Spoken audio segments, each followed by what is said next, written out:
दोस्तों नमस्कार, आदाब, सत श्री अकाल। उर्मिलेश संवाद के इस खास कार्यक्रम में आपका स्वागत है। मैं हूं उर्मिलेश।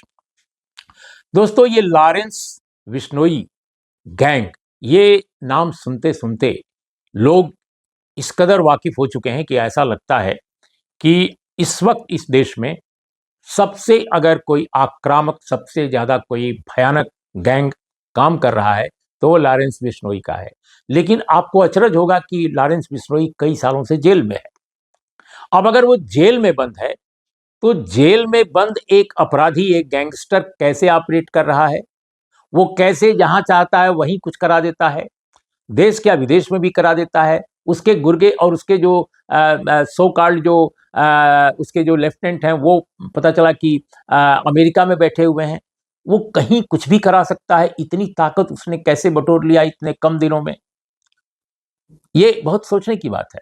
तो सिस्टम के अंदर इस तरह के आपराधिक जो गैंग हैं वो कैसे पनपते हैं, मैं समझता हूं कि एक एक बहुत बड़ी जरूरत है इस बात के अध्ययन की भी।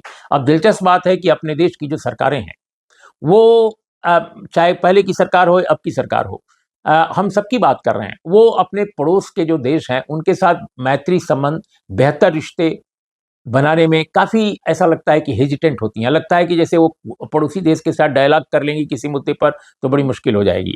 हालांकि कम से कम यूपीए सरकार के बारे में ऐसा नहीं कहा जा सकता। यूपीए 1 के दौरान काफ़ी कुछ हुआ था, ब्रेक थ्रू हुआ था। इवन वाजपेयी ने भी शुरू के दौर में बहुत अच्छा किया था, वाजपेयी रिजीम ने। लेकिन अभी देख रहे हैं कि कई सालों से पाकिस्तान के साथ कोई बातचीत नहीं हो रही है।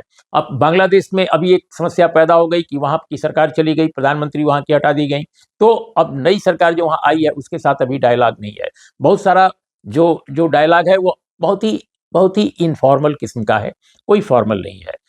तो समस्याएं लगातार इस तरह से बढ़ती रहती हैं। अब सवाल इस बात का है कि अगर बिश्नोई गैंग, जो लॉरेंस बिश्नोई गैंग है, कहा जाता है कि इसके पाकिस्तान में भी गैंगस्टर्स के साथ रिश्ते हैं, लेकिन उस गैंग के ऑपरेशन को, गैंग के और एक देश से दूसरे देश में जो गैंग बैठे हैं, दोनों के बीच के रिश्ते जो हैं उनको तोड़ने का प्रयास तभी संभव हो सकता है जब दोनों देशों की सरकारें आपस में बात करें और दोनों देशों की सिक्योरिटी फोर्सेस, जो पुलिस है, एडमिनिस्ट्रेशन है, इंटेलिजेंस है, वो आपस में इंफॉर्मेशन शेयर करें। ये काम नहीं हो रहा है। अब एक बड़ी दिलचस्प कहानी है कि बाबा सिद्दीकी की हत्या में जिस गैंग का नाम आ रहा है, Bishnoi gang, Lawrence Bishnoi gang, उसका जो आदमी है, जो मुख्य व्यक्ति जिसके नाम पर यह गैंग चलता है, लॉरेंस बिश्नोई, बताया जाता है कि उसने जून महीने में पाकिस्तान का एक गैंगस्टर है जिसका नाम शहबाज भट्टी बताया जाता है, शहबाज भट्टी। और इसके बारे में मेन स्ट्रीम मीडिया में पूरी खबर आ चुकी है। मैंने मेन स्ट्रीम मीडिया से ही ये खबर ली है, जून महीने के आसपास की है खबर। और बताया जाता है कि शहबाज भट्टी नाम का एक पाकिस्तानी बहुत बड़ा गैंगस्टर है, वहां का अपराधी है। उसके साथ लॉरेंस बिश्नोई की बातचीत का एक 19 सेकंड का वीडियो क्लिप वो वायरल हुआ था, वो बाहर सामने आ गया था और उसकी भी चर्चा हुई थी। अब ये तो प्रशासन को भी मालूम होगा, मीडिया में रिपोर्ट है इसकी, इसका कोई खंडन मैंने नहीं देखा प्रशासन के द्वारा। तो अब एक देश का गैंगस्टर, हमारे देश का कोई गैंगस्टर जो जेल में बंद है, वो जेल में बंद रहते हुए पाकिस्तान के गैंगस्टर से बात कर लेता है।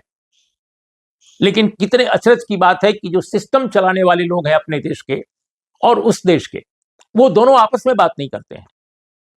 दोनों अगर आपस में बात नहीं करेंगे तो वो आपराधिक जो एलिमेंट्स हैं, जो क्रिमिनल एलिमेंट्स हैं, जो टेररिस्ट हैं, जिनका धंधा ही बहुत सारा जो है ड्रग्स से लेकर के और तमाम तरह के मादक द्रव्यों और नशीले पदार्थों की स्मगलिंग से चलता है, या हथियारों की सप्लाई से चलता है, इनको कैसे खत्म किया जा सकेगा, इस गैंग को कैसे नेस्तनाबूद कर सकेंगे आप।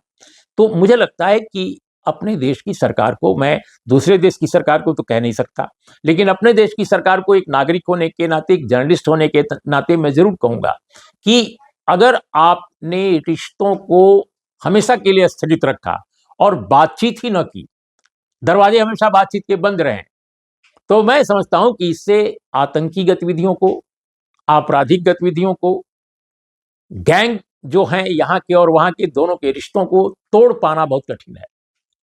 और ये लॉरेंस जो बिश्नोई गैंग है, उसका अगर ये कथित जो जो जो वीडियो क्लिप उजागर हुई थी कुछ महीने पहले, अगर ये वाकया सही है और इसका सिस्टम इसको चूंकि कॉन्ट्रडिक्ट नहीं किया, उस वक्त सरकार के द्वारा कोई कॉन्ट्रडिक्शन नहीं आया। अगर ये खबर सही है तो मैं समझता हूं कि बहुत चिंताजनक है और इस पर सरकार को तत्काल कार्रवाई करनी चाहिए कि वो व्यक्ति जेल में रहते हुए बात कैसे कर ले रहा है।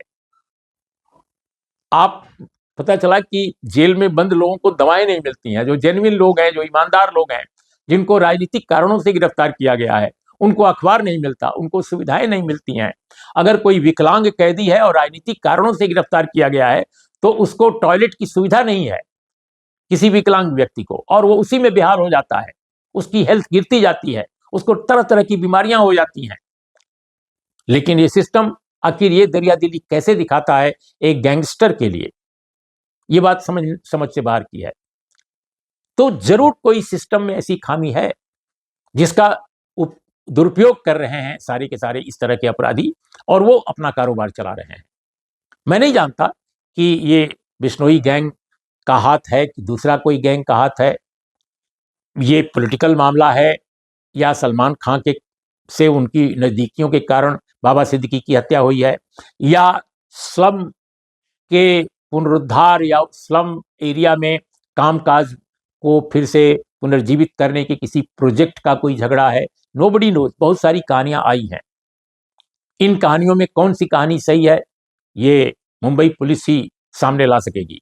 लेकिन जब तक सारी बातें सामने नहीं आती हैं तब तक जो सवाल उठ रहे हैं उस पर निश्चित रूप से प्रशासन को सोचने की जरूरत है। तो दोस्तों आज इतना ही। नमस्कार, आदाब, सत श्री अकाल।